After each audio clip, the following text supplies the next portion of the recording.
அந்த ஆடியோவில் வெளியிட்ட கருத்து, சுமார் 30,000 கோடியை கையிலே வைத்துக் கொண்டு என்ன செய்வது என்று தடுமாறிக் கொண்டிருக்கிறார் என்று திரு கருணாநிதி குடும்பம் என்ன அரச பரம்பரை குடும்பமா? கொள்ளையடிப்பதுதான் அவருடைய குறிக்கோள். ஒரு நிதியமைச்சர் அமைச்சர் திமுக அமைச்சராக இடம்பெற்றிருக்கின்ற ஒரு அமைச்சர் சொல்லுகிறேன் என்று சொன்னால், ஆக 30,000 கோடி ஊழல் செய்த கட்சி திமுக கட்சி. அதை வைத்துக் கொண்டுதான் வருகின்ற தேர்தலிலே கொள்ளையடிக்கின்ற கட்சி தேவையா? சொல்லுங்க, கொள்ளையடிக்கின்ற கட்சி ஆட்சியில் இருக்க வேணுமா? வாரிசு அரசியல் என்பது அந்த கட்சிக்கு தலைமை பொறுப்பேற்கின்றவர் தான் வாரிசு அரசியல். திரு கருணாநிதி இருந்தார், அதுக்கு பிறகு ஸ்டாலின் அவர்கள், அதுக்கு பிறகு உதயநிதி ஸ்டாலினை கொண்டு வருவதற்கு முயற்சி செய்கின்றார். அவருக்கு பிறகு இன்ப நிதி வருவதற்கும் இன்றைக்கு திராவிட முன்னேற்ற கழக அமைச்சரவையில் இடம்பெற்றிருந்த நிதி அமைச்சராக இருந்த திரு பழனிவேல் தியாகராஜன் ஒரு கருத்தை சொன்னார். எல்லா ஆடியோலையும் வந்தது. இதுவரைக்கும் ஸ்டாலின் மறுக்கல, எதிர்ப்பு தெரிவிக்கல. அப்பொழுது அவர் அந்த ஆடியோவில் வெளியிட்ட கருத்து, திரு உதயநிதி ஸ்டாலின் அவர்களும் திரு சபரீசன் அவர்களும் சுமார் 30,000 கோடியை கையிலே வைத்துக் கொண்டு என்ன செய்வது என்று தடுமாறிக் கொண்டிருக்கிறார் என்று செய்தி வலைதளத்திலே வந்தது. ஆக கொள்ளையடிப்பதுதான் அவருடைய குறிக்கோள். ஒரு நிதியமைச்சர் அமைச்சர் திமுக அமைச்சராக இடம்பெற்றிருக்கின்ற ஒரு அமைச்சர் சொல்லுகிறேன் என்று சொன்னால் அது உண்மைதானே? எதிர்க்கட்சி சொன்னா வேண்டுமென்றே திட்டமிட்டு சொல்லுகிறார் என்று சொல்லலாம். ஆனால் திமுக அமைச்சராக இருக்கின்ற ஒரு நிதி அமைச்சரே சொல்லுகின்ற பொழுது அதிலே உண்மை இருக்கின்ற என்பதுதான் பொருள்.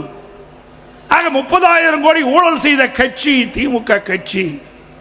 அதை வைத்துக் கொண்டுதான் வருகின்ற தேர்தலிலே வாக்குகளுக்கு பல ஆயிரத்தை கொடுத்து வாக்குகளை பெற்றுவிடலாம் என்று எண்ணிக்கொண்டிருக்கின்றார் திரு ஸ்டாலின் அவர்களே. தமிழ்நாட்டு மக்களை பொறுத்த வரைக்கும் விழிப்புணர்வு உள்ள மக்கள், அறிவு கூர்மை உள்ள மக்கள், யார் ஆட்சிக்கு வர வேண்டும் யார் வரக்கூடாது என்று தீர்மானிக்கக்கூடிய சக்தி படைத்த மக்கள். கொள்ளையடிக்கின்ற கட்சி தேவையா? சொல்லுங்க, கொள்ளையடிக்கின்ற கட்சி ஆட்சியில் இருக்க வேணுமா? அது மட்டுமல்ல, குடும்ப அரசியல், வாரிசு அரசியல். வாரிசு அரசியல் என்று சொன்னா ஒரு கட்சியினுடைய அமைச்சர் இருப்பாங்க, அவருடைய மகன் எம்எல்ஏ எம்பி ஆகுவாங்க. அது கிடையாது. அடுத்த ஆண்டு அவர் குடும்பத்தில் யார் வேணாலும் ஆகலாம், ஆகாதையும் போகலாம். ஆனால் வாரிசு அரசியல் என்பது அந்த கட்சிக்கு தலைமை பொறுப்பேற்கின்றவர் தான் வாரிசு அரசியல். திரு கருணாநிதி இருந்தார், அதுக்கு பிறகு ஸ்டாலின் அவர்கள், அதுக்கு பிறகு உதயநிதி ஸ்டாலினை கொண்டு வருவதற்கு முயற்சி செய்கின்றார்.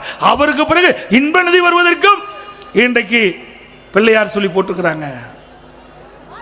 ஆக திரு கருணாநிதி குடும்பம் என்ன அரச பரம்பரை குடும்பமா? இவர் தான் ஆட்சிக்கு வர வேண்டுமா? இவர் குடும்பத்தை சேர்ந்தவர்கள் தான் முதலமைச்சராக இருக்க வேணுமா? இங்க இருக்கின்ற யாரோ ஒருத்தர் ஆனா என்ன மக்களை பாதுகாக்க முடியாதா? வரக்கூடாதா? இது ஜனநாயக நாடு. மேடையில் இருக்கின்றவர்கள் யார் வேணாலும் வரலாம். இங்க இருக்கின்றவர்கள் யார் வேணாலும் தமிழகத்தினுடைய முதலமைச்சராக வருவதற்கு தகுதி இருக்குது. ஆனா திமுகவில் மட்டும்தான் திரு கருணாநிதி குடும்பத்தை தவிர எவரும் வர முடியாது. அனைத்து இந்திய அண்ணா திராவிட முன்னேற்ற கழகம் ஒரு ஜனநாயக நீதி உள்ள கட்சி. ஒரு சாதாரண தொண்டன் கூட இந்த இயக்கத்திற்கு பொதுச் செயலாளராக வர முடியும். சாதாரண தொண்டன் கூட எம்எல்ஏ ஆக முடியும், எம்பி ஆக முடியும், அமைச்சர் ஆக முடியும், ஏன் முதலமைச்சரே ஆக முடியும். அண்ணா திமுகவில் மட்டும்தான்,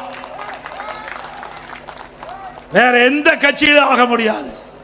அப்படி பொன்மனச்சம்பல் புரட்சி தலைவர் எம்ஜிஆர், புரட்சி தலைவி அம்மா இருவரும் தலைவர்கள் நம்மை வளர்த்து ஆளாக்கியிருக்கின்றார்கள். அப்படி உயிரோட்டம் உள்ள கட்சி அனைத்து இந்திய அண்ணா திராவிட முன்னேற்ற கழக கட்சி. இந்த இயக்கத்தை எந்த கொம்பனாலும் ஆசைக்கவோ ஆட்டவோ முடியாது.